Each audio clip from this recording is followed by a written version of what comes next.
আসসালামু আলাইকুম রহমতুল্লাহি ওয়া বারাকাতুহু। প্রিয় নাজরিন, আমার ভাই বন্ধুরা, আপনারা থাম্বনেলে দেখে চমকে গেছেন যে কাবা শরীফের উপরে, কাবা শরীফের আশেপাশে আপনারা ভিডিওটা দেখতেছেন। যে ভিডিওর মধ্যে দেখতে পাচ্ছেন যে কাবা শরীফের চতুর্থ দিকে আপনার গান বাজানো হচ্ছে এবং কাবা শরীফের উপরেও গান বাজানো হচ্ছে। এখন কেন সে গান বাজনা হচ্ছে, সে কোথায় হচ্ছে, কি কারণ হচ্ছে, আপনাকে অবশ্যই আমি ভিডিওর শেষে বলে দেব। তার জন্য বলি ভাই, এই ভিডিওটা মাত্র 2 থেকে 3 মিনিট আছে। এই ভিডিওটা আপনি শেষ পর্যন্ত অবশ্যই দেখবেন। দেখি আমরা সেই ভিডিওটার মধ্যে কি আছে।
বন্ধুরা, আপনারা ভিডিওটা দেখে চমকে গেছেন। আপনার শরীরে রক্তগুলি একদম আগুনের মতো হয়ে গেছে।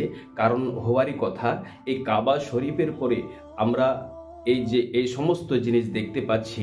এগুলো কেন দেখতে পাচ্ছি ব্রাদার? তাই বাবারা, ভাইরা, বন্ধুরা, আপনাদেরকে বলি যে আপনাদের শরীরে যদি একটুকু রক্ত থাকে না, মুসলমানের রক্ত থাকে, তো আশা করি আপনার রক্তগুলো আগুনের মতো লাল হয়ে যাবে। কারণ বেরাদার, আমাদের এগুলো সহ্য হবে না। কারণ যে জায়গাতে আল্লাহ পাক রব্বুল আলামিন রহমত রেখে দিয়েছেন, কোনো মানুষ যদি হজ করতে যায় তার সমস্ত গুনাহ খাতাকে আল্লাহ পাক রব্বুল আলামিন সমস্ত কিছুকে মাফ করে দেন, একদম মাসুম বাচ্চার মতো করে দেন। তাহলে ওই কাবা শরীফের উপরে একটা বাইজি নাচ হবে, কাবা শরীফের উপরে গায়করা ড্যান্স দিবে, কাবা শরীফের সাইডে ড্যান্স দিবে, কার সহ্য হয়ে যাবে? আপনার সহ্য হবে না, আমারও সহ্য হবে না। তাই বলি ভাই বন্ধুরা, সেটা কাবা ঘরে নাই, কাবা ঘরের মতো একটা ঘর তৈরি করেছে, সেই ঘরের চতুর্থ দিকে তারা নাচ গান করছে। কিন্তু আমি বলি, সেই দেশের সরকারের উদ্দেশ্যে বলি, ভাই, এই সমস্ত করা হলো আমাদের কাবা শরীফের বেহুরমতি করা, বেইজ্জতি করা, সেই কাবার উপরে জুলুম করা। তাই এই সমস্ত জিনিস আপনি যেন সেই জায়গাতে না হতে দেন। আমার ভাইরা, বন্ধুরা, আপনাদের কি মন্তব্য আপনারা অবশ্যই কমেন্টে বলবেন। সেই কাবা একটি আকৃতি একটি কাবার মতো তৈরি করে নিয়ে সেই কাবার চতুর্থ দিকে এবং কাবা শরীফের উপরে নাচ গান করা শরীয়তে জায়েজ হবে না।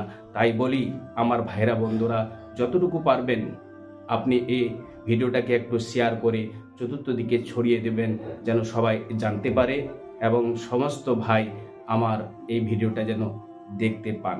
তাই আমার এই চ্যানেলটাকে সাবস্ক্রাইব করে পাশে থাকবেন, কারণ দেশ বিদেশের ভিডিও অবশ্যই আপনি আগে পাবেন। ফি আমানিল্লাহ, খোদা হাফিজ, আসসালামু আলাইকুম রহমতুল্লাহি ওয়া বারাকাতুহু।